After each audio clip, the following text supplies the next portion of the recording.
morning, kind people of the internet. I hope you have had a lovely week. This week in Indianapolis has been Jazz Fest, and I've gone to a couple of really awesome concerts. I heard the vocalist Gretchen Parlato with her band, which was great.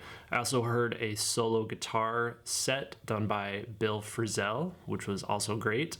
And tonight I'm performing with the Tucker Brothers Band. So I'll probably try to record our set tonight, and if I play anything decent or I think is worth sharing, I will tack some of that onto this vlog as well. So this morning I was having breakfast with some friends, and we were sitting outside, and I was having pancakes, so there was a good amount of syrup on my plate. There was some syrup on the table, as will happen when you eat pancakes. There was this big syrup dispenser with syrup, dripping down from it. And after a while, we're sitting there and some bees start flying around, and they were just all about the syrup. They were just trying to get as much syrup as they could. They were hanging out on the syrup. And one of my friends put his finger out and was trying to encourage the bee to climb on his hand. I'm like, what are you doing?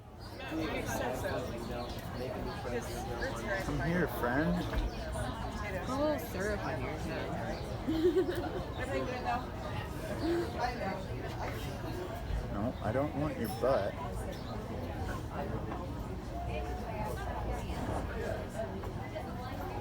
Yep. Attaboy.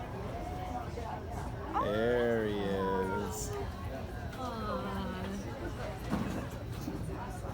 Oh yeah. Syrup that did it. Yeah. And he explained that not all bees actually have stingers. I did not realize this. I thought if I saw a bee that it was basically trying to sting me, which is not true, but I thought it was very interesting. And so I thought I would share that with you today in case you too might be interested in this fact. Maybe not. Maybe you already knew that. Hopefully you did. But if you didn't, there you go. I'm a big fan of all of the planet documentaries on Netflix. Planet Earth, I think, is freaking amazing. The documentary, the planet itself is pretty cool, but the documentary, also the Our Planet series, has somewhat of a dark twist to it because they're trying to show people the effects of climate change. But the way it's shot and the storylines are really incredible. So if you're looking for something to watch, if you're into nature and documentaries, then again, you might already know about that one, but definitely worth your time. Also, I've been checking out on Netflix this documentary about Formula One racing. And if you're not familiar with Formula One, I really wasn't either. I'm not really, or really have ever been, into racing, even though I live in Indianapolis, which is technically the racing capital of the world, because we host the Indy 500 here, which is a race that occurs every May, once a year, around a huge oval track, and people come from all over the world to see it. And it's this huge, spectacular event. I think I've been to it twice, and I think both times were when I was a fairly young child. So I don't really remember it, and it was always hard for me to get into racing. When I would see a race on TV, I would be like, I don't even know what I'm watching for. I see these cars zipping around really fast, and whoever is in the front wins, but I had no clue really of anything about Formula One, which is different than IndyCar racing. But Formula One, they're using similar shaped cars, but different engines and everything. So on Netflix, this docuseries came up, and I just started it. And I was like, let me just check this out. I was thinking I would probably stop it after 2 minutes or so. But I got completely engrossed in the storylines they were sharing about the drivers and the teams, how one team sells engines to another team, and there's this talk about how they think they might not be selling the best engine that they could, and all of the drama about the different budgets, how McLaren has a huge budget, but they can't beat this other team who has a much smaller budget because the other team has worked out a better engine, but McLaren's team has this really, really good driver, one of the best drivers ever, but he's getting frustrated because his team can't get the car to be better, even though they have way more money, and how McLaren they can afford to run a wind tunnel 24 hours a day, which is basically this huge tunnel where they're testing aerodynamics with the computer to figure out the optimal shape of the car. And just how these super young drivers get into the sport and how they're sometimes tossed around to different teams based on contracts. And then they show parts of the race, and it's edited incredibly well. And I just can't take my eyes off it. I mean, it's very quick editing, so you really have to pay attention, and they move through the stories in different teams very fast. So you can't just have it on in the background and really follow what's happening. But I knew nothing about F1 racing, but now I'm actually into it, and just because of the whole backstory. If I were to just turn on a race and start watching it, I don't think it would have the same effect. But now that I've learned so much about it and what goes into it and how all the point systems work and how they have all these different races, and some of them are actually in cities. One they were showing was, I forget which city it was, but it's basically they just designed this course in a downtown area where they have all these 90-degree turns, and just the whole thing is really amazing. And it's like opening up this whole different world that I knew literally nothing about. But I've just learned so much, and it's just so fascinating. But I'm in the middle of that. If you are looking for something to watch, I would definitely recommend at least giving it a try, just to learn something about the racing world if you're not familiar with it. Also, if you are new here, you may not have heard about my book, which is entitled Standard Etudes Volume 1. And this is available for sale now on my website if you are somebody working on improvisation, or if you just like sight reading etudes.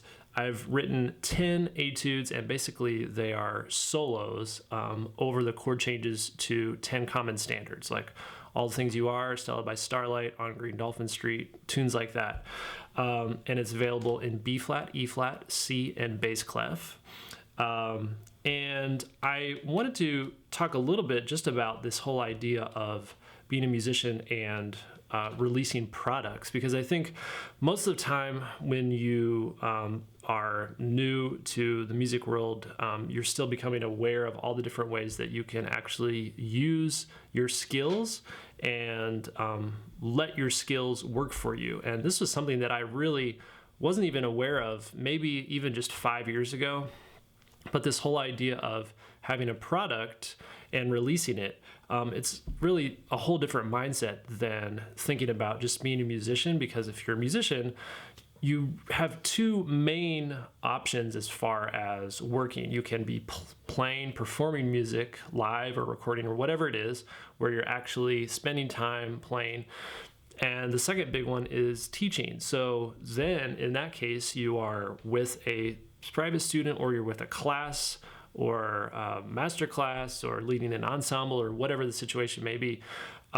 In both cases, you are essentially trading your time for money, right? Because you are doing the service and spending that time, whatever the time allotted is. If you're getting paid for a particular hour in the studio, or a class that may be 50 minutes long, or a private lesson that's 30 minutes, whatever it is, you're thinking about using that allotted amount of time and getting paid for providing your service for that time.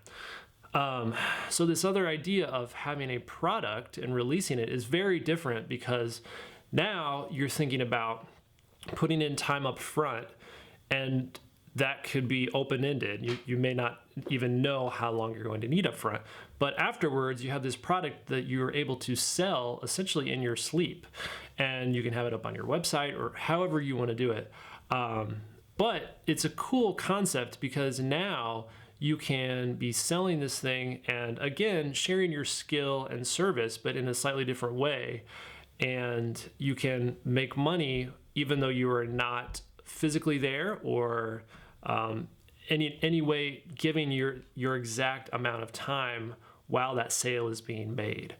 And one obvious nice thing about this is once you have the product done, you can be selling it indefinitely. There's really no limit on it, as long as you are getting the word out. And that's just something that I really never thought of as a young musician, and I really wish I would have. So that's really kind of why I wanted to share that today, is especially for all the young musicians out there. just trying to think outside the box and think of different ways that you can let your skills work for you rather than the obvious ways of waiting to get a gig or waiting to get a private student. So this is really exciting for me because I feel like I'm brand new to this whole thing and that I'm really just starting to scratch the surface for what is possible for thinking this way. And I'm really not trying to brag, but I think it's useful for young musicians to be aware of this because I don't really think that this is necessarily being shared by people that are maybe more in the know or especially in the university scene. But if we're looking at my case, I've been putting out transcriptions for a while on my website. I also put out a packet. So the individual transcriptions I sell just one at a time. It's just like one solo by one player, and you just get the PDF sent to you. And then I'm also selling a PDF packet, which accompanies my saxophone shed videos on YouTube. So for each shed video, it's like a short mini lesson. There's also a one-page PDF that goes along with that. And I've released a packet of the first 100 PDFs that go along with the first 100 videos from that series. So you can purchase that as a packet. And then with the book, I have it available in 3 options. I have PDF only, then I also have the PDF with the physical copy, and then the PDF physical copy, and then the video option. So if you go for the video option, you also get about an hour worth of video analysis where I go through each etude and I'm talking about the concepts and the things that you can try out for yourself to sort of enhance your own improvisation and give you ideas and all of that. So I've been selling all this stuff for a while, although the book just recently came out, but I have been selling some of the transcriptions, I think, for over a year now. And again, I don't know how to say it the best way. I'm really not trying to brag, but I do think this is useful knowledge for young students because it's something to think about rather than only thinking I can only play my instrument. If I get called for a gig, that's the only way I can make money out of this. But my eyes, I feel like, have been opened to this new way, so I really wanted to share it. So if I'm looking at sales from just my past 2 weeks on my website, I've made over $500, and a lot of that has to do with the new book. Sales are always going to be higher when I release something new for the first time, so that's definitely part of it. But it's exciting because I feel like there's really no limit as far as what I can do with this. I can release all sorts of different products. I've had a lot of people ask about Skype lessons, especially through Instagram, and I could set that up and I could use that as another source of income that I'm not using. But the coolest thing about it is that ultimately, if you have more control over your income, it's going to give you more freedom as far as what you choose to do with this skill that you have. And the big thing for me is that now I feel like I can start to plan new products that will help me fund the creative products that I like to do. And it's great too because now, especially using Instagram, I can share the knowledge that I have with people who specifically want it. And whereas before, if I'm thinking about the old model, I'm limiting myself to the people that want lessons maybe within like a 20-mile radius or so. But now it's a whole different ballgame because it really opens things up.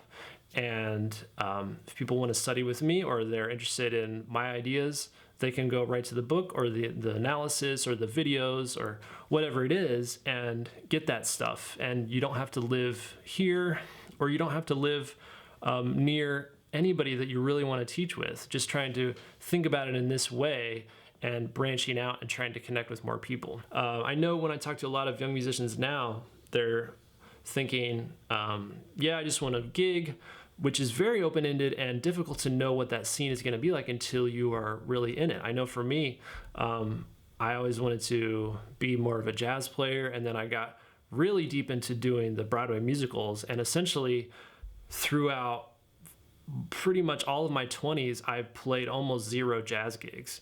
And I had steady work, which is obviously nice, but I was becoming less and less musically fulfilled with that work. So I was always trying to find different avenues and different ways where I could make this happen.